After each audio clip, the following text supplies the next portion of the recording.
এরপরে যদি আমি আপনারে প্রশ্ন করি, হেদায়েতটা কয় ভাবে আসে একটু চিন্তা করেন। একটা হেদায়েতের নাম হেদায়েতুত তৌফিক। হিদায়াতুত তৌফিক কাকে বলে? আল্লাহ আপনারে তৌফিক দিলে হেদায়েতের দিকে আসবেন। এই যে মাহফিলের দিকে আসছে, এখন অসংখ্য শ্রোতা বাজার ঘাটে ঘুরতেছে, সবাই এসে মাহফিলে বসে কথাগুলো শুনে নাই, তার মানে সবাই হেদায়েতের তৌফিক এখনো পায় নাই, ঠিক কিনা বলে? এই তৌফিক দান করেন কি? যে লোকটার মধ্যে হেদায়েত আছে, ফজরের নামাজে দেখবেন তারে প্রচন্ড শীত, এমন শীত হাড় জমে যাচ্ছে, ওই প্রচন্ড শীতের সময় দেখবেন বুড়া মানুষ বয়স ৬০-৬৫ হয়ে গেছে, আবার যুবক একেবারে নওজোয়ান তাগড়া যুবক সে মসজিদে গিয়ে হাজির হয়েছে, অনেক শক্তিশালী মানুষ গিয়ে হাজির হতে পারে নাই, ঠিক কিনা বলে? এই হেদায়েতের নাম হেদায়েতুত তৌফিক। এই হেদায়েতটা মালিকের কাছে চেয়ে চেয়ে না লাগে, এজন্য আল্লাহ সূরা ফাতিহার ভিতরে শিখিয়ে দিলেন, ইহদিনাস সিরাতাল মুস্তাকিম।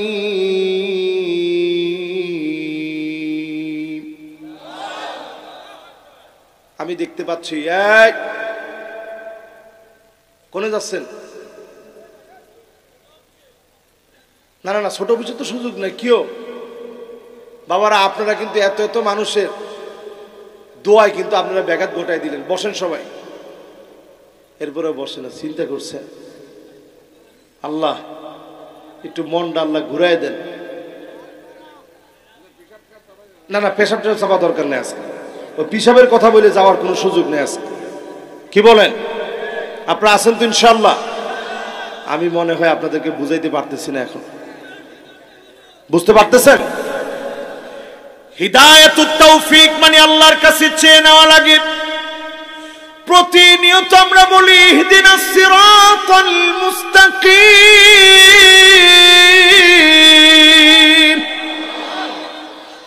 আজকে যদি আপনি বুঝে বুঝে মাহফিল থেকে যেতে পারেন, মনে মনে যদি কথা সেট করে নিতে পারেন, মালিক আপনার কাছে সরল সহজ পথ চাই।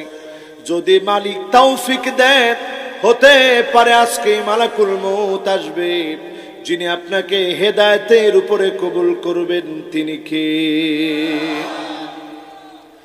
এরপরে আমার ভাইরা ২ নম্বরে শুনি হিদায়াতুল ফিতরি, স্বভাবপ্রসূত হেদায়েত। কিছু ছেলে দেখবেন এমনি ছোটকাল থেকে অন্যদের চাইতে আলাদা, জোরে কোন আল্লাহু আকবার। এরকম যুবক আছে না নাই? দেখবেন তার চুলটা খুব সুন্দর, ভালো স্টাইলে চুলটা কাটছে, সুন্নতি ডিজাইনে। তার চলাফেরার ভিতরে টাকনুর উপরে সুন্দর প্যান্টটা, পায়জামা লুঙ্গি টাকনুর উপরে। সে যখন কথা বলে সাবলীল ভাবে কথা বলে, মানুষের সঙ্গে খারাপ আচরণ করে না। এটা হিদায়াতুল ফিতরি। কুল্লু মাউলুদিন ইউলাদু আলাল ফিতরা, প্রত্যেকটা শিশু হেদায়েতের উপরে জন্ম নেয়। ফাআবাওয়াহু ইউহাউদানিহি আও ইউনাসসিরানিহি আও ইউমাজ্জিসানিহি, বাপ তাকে ইহুদি বানিয়ে ফেলে, খ্রিস্টান বানিয়ে ফেলে, অগ্নি পূজারী বানিয়ে ফেলে।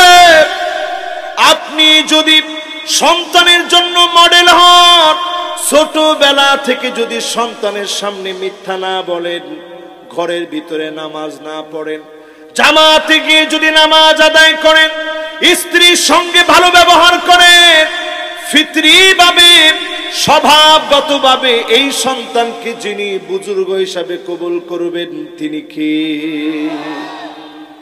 এটা গেছে ২ নাম্বার। এবার কয় নাম্বার? এত নাম্বার মনে থাকবে না শেষে। ৩ নম্বরে আমার ভাইয়েরা হিদায়াতুল হাওয়াস, পঞ্চতন্ত্রের হেদায়েত, পঞ্চতন্ত্রের হেদায়েত, পঞ্চ ইন্দ্রিয়ের হেদায়েত। পঞ্চ ইন্দ্রিয় বলে না? এই পঞ্চ ইন্দ্রিয় মানে কি? ধরেন আপনার এই যে হাত আল্লাহ দিচ্ছে, আপনি হাতের ভিতরে বেলেট দিয়ে প্রেমিকার জন্য কাটলেন,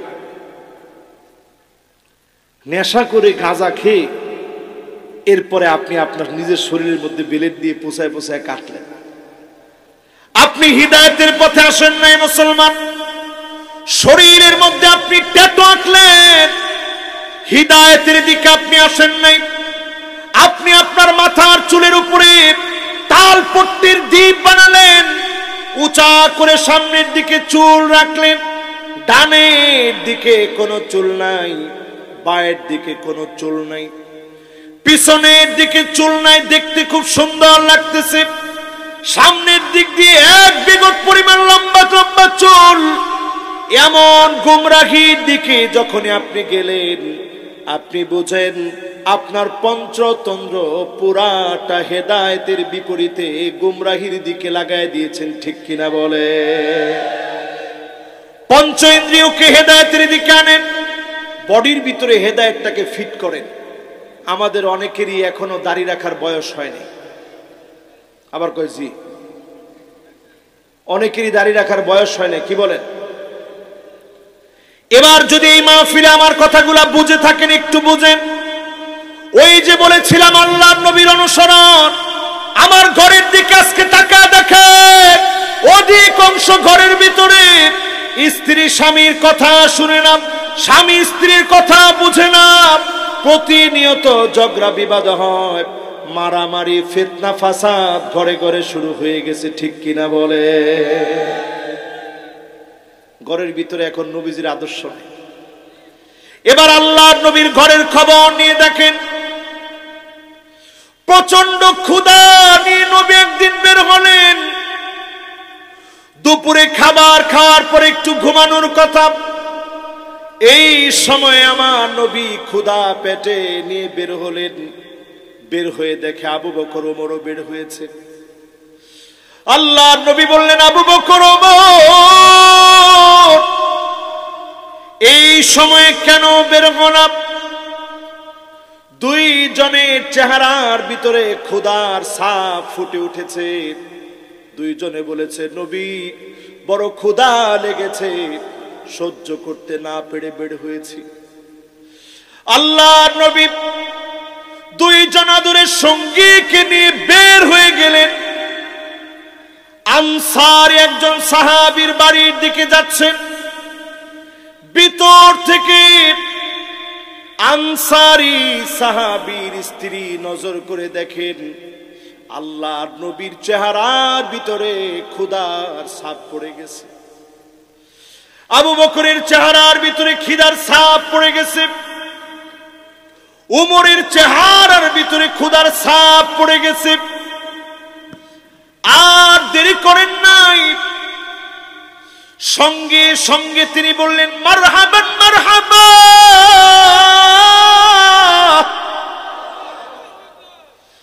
আল্লাহর নবীকে সাহাবীদেরকে অভ্যর্থনা দিলেন। ভিতর থেকে মারহাবান মারহাবা বললেন। আল্লাহর নবী ঘরের ভিতরে গেলেন।